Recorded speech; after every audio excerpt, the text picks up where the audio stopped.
critère du Mexique, ce Mammillaria venteriana, porte aussi le nom de Mammillaria freudenbergeri.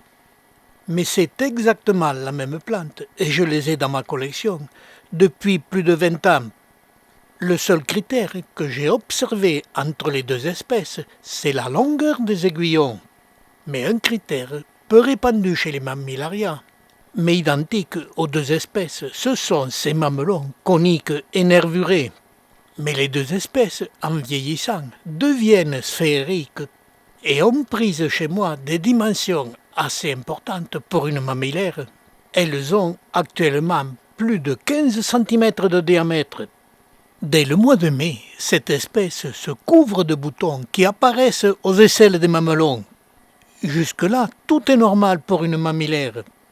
Mais ce qui est peu commun chez les Mammillaria, dès que les boutons éclosent, elles laissent apparaître cette couleur crème inhabituelle chez les mammillaires. En plus, les fleurs ont presque 2 cm de diamètre et elles fleurissent en couronne comme tous les Mammillaria galactophiles.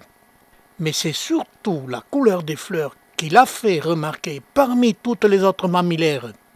Elles fleurissent au mois de mai et au mois de juin.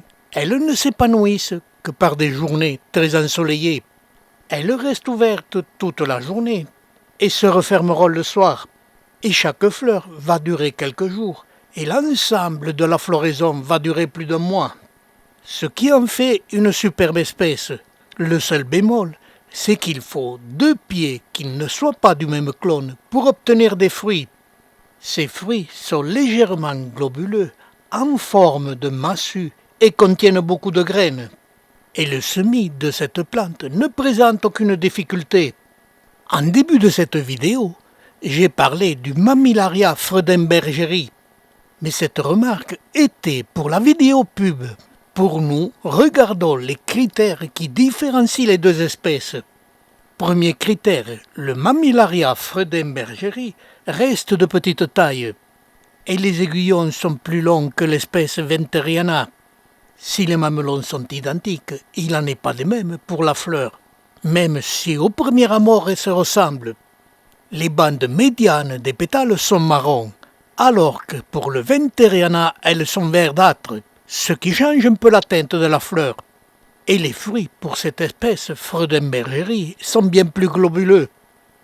Et même si au premier abord les deux espèces se ressemblent, il y a suffisamment de critères pour les différencier. Et je rappelle qu'il faut 3 critères bien différents pour différencier une espèce. Et moins de 3 critères différents, ce n'est qu'une variété de l'espèce.